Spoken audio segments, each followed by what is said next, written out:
Hello guys, मैं Bhanu perfect capture by Bhanu में आपका स्वागत करता हूं। सुएज नहर बनाने का आइडिया किसका था? जानिए इतिहास। सुएज नहर में एक जहाज के फंस जाने से दुनिया का धंधा मंदा पड़ गया था।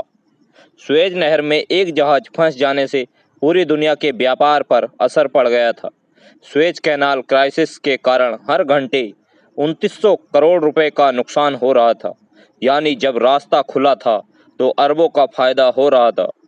सुएज नहर प्राकृतिक नहीं है, इंसानों ने खोदा था इसे। तो फिर कौन था वो शख्स जिसने सुएज नहर का आइडिया आया? कैसे बनी ये नहर? सबसे पहले इसका ख्वाब देखने वाले शख्स का नाम है नेपोलियन बोनापार्ट। नहर के कारण एक युद्ध भी छिड़ने वाला था। दुनिया के सबसे व्यस्त जलमार्ग मिस्र के सुएज नहर सुएज कैनाल में एक बड़ा कंटेनर जहाज एवर गिवेन फंस गया और इसे निकालने की कोशिश जारी रही। CNN रिपोर्ट के मुताबिक ये जहाज रॉटरडैम के टच पॉइंट की ओर बढ़ रहा था कि तेज हवा के कारण नहर के किनारे आ गया और रेत में फंस गया। 400 मीटर 1312 फीट लंबे विशालकाय कंटेनर शिप एवरग्रेवेन के नहर में फंसने के कारण समुद्र में दोनों ही ओर लंबा जाम लग गया था। सैकड़ों की संख्या में जहाज और तेल टैंकर फंसे हुए थे। अब आप जानिए सुएज नहर का इतिहास। सुएज नहर के बारे में सबसे पहले नेपोलियन बोनापार्ट ने सोचा था। 1798 में मिस्र पर हमले के बाद नेपोलियन ने भूमध्य सागर और लाल सागर को जोड़ने वाली एक नहर का सपना देखा था। इस काम के लिए उसने सर्वेयर की एक टीम भेजी थी, लेकिन उनकी गलत कैलकुलेशन की वजह से नेपोलियन ने इस पर काम नहीं किया। सर्वेयर की टीम ने नेपोलियन को बताया था कि लाल सागर भूमध्य सागर से करीब 30 फीट ऊंचा है और अगर नहर बनाई जाती है तो नाइडल डेल्टा में बाढ़ आ जाएगी। कई दशक के बाद 1854 में फ्रांस के एक राजनयिक फर्नांडिस डा लेसेप्स ने सुएज नहर की योजना बनानी शुरू की। लेसेप्स ने फ्रेंच सरकार से इसके लिए वित्तीय मदद ली और मिस्र में ओटोमन साम्राज्य के वायसराय से इजाज़त ली। 1859 में उन्होंने सुएज नहर कंपनी का निर्माण किया। सुएज नहर बनाने के लिए बहुत बड़ी संख्या में मजदूरों की जरूरत थी और इसके लिए मिस्र की सरकार ने गरीब मजदूरों को कम मजदूरी और हिंसा का डर दिखाकर जबरन काम करवाया। लाखों लाख मजदूरों को इस प्रोजेक्ट में लगाया गया था और ऐसा कहा जाता है कि हजारों मजदूर कॉलरा जैसी बीमारियों की वजह से मर भी गए थे।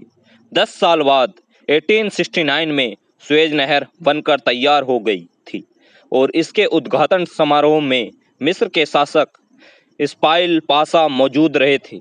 6 साल बाद जब ओटोमन साम्राज्य का सूरज ढल रहा था तो पाशा ने सुएज नहर कंपनी में अपने शेयरों को ब्रिटिश सरकार को बेच दिया था। ब्रिटिश शुरुआत में इस नहर के खिलाफ थी, लेकिन बाद में इसकी हिस्सेदारी बन गई। ब्लूमबर्ग की रिपोर्ट कहती है कि इस नहर को बनाने में $100 मिलियन का खर्च आया था। आज की कीमत के हिसाब से ये लागत $1.9 बिलियन बैठेगी।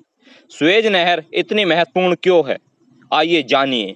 सुएज नहर से रोजाना 30% वैश्विक कंटेनर जहाज का आवागमन होता है। अगर एवर गिवेन को जल्दी नहीं निकाला जाता तो दुनिया का धंधा मंदा पड़ सकता था।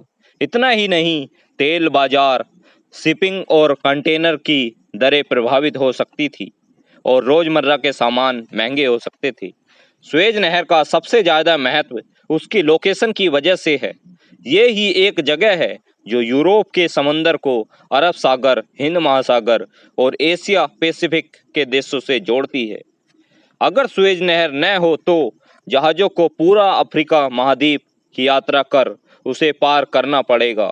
इससे ट्रांसपोर्ट की लागत तो बढ़ेगी ही, साथ ही यात्रा का समय भी काफ़ी बढ़ जाएगा। भारत का यूरोप, नॉर्थ अमेरिका और साउथ अमेरिका के साथ सुएज नहर के रास्ते सालाना व्यापार $200 अरब का है। 193 किलोमीटर लंबी सुएज नहर भूमध्य सागर और लाल सागर को जोड़ती है और रोजाना यहाँ से 50 जहाज गुजरते हैं। ग्लोबल ट्रेड में इस रूट की हिस्सेदारी 12% है। ये नहर एशिया और यूरोप के बीच तेल और कंज्यूमर गुड्स की आवाजाही के लिए दुनिया के सबसे व्यस्त रास्ते में से एक है। नहर से इन देशों को हुआ है फायदा। इस नहर के कारण यूरोप से एशिया और पूर्वी अफ्रीका का सरल और सीधा मार्ग खुल गया है और इसके लगभग 6000 मील की दूरी कम हो गई है। इससे भारत, पूर्वी अफ्रीका, ईरान, अरब, पाकिस्तान, सुदूर पूर्व एशिया के देशों, ऑस्ट्रेलिया, न्यूजीलैंड आदि देशों के साथ व्यापार में बड़ी सुविधा हो गई है और व्यापार बहुत बढ़ गया है। ये थी एक कहानी सुएज नहर की, जिसका सपना कभी नेपोलियन बोनापार्ट ने देखा था। दोस्तों वीडियो अच्छी लगी हो तो प्लीज़ चैनल को सब्सक्राइब और वीडियो को लाइक कीजिए। Thank you.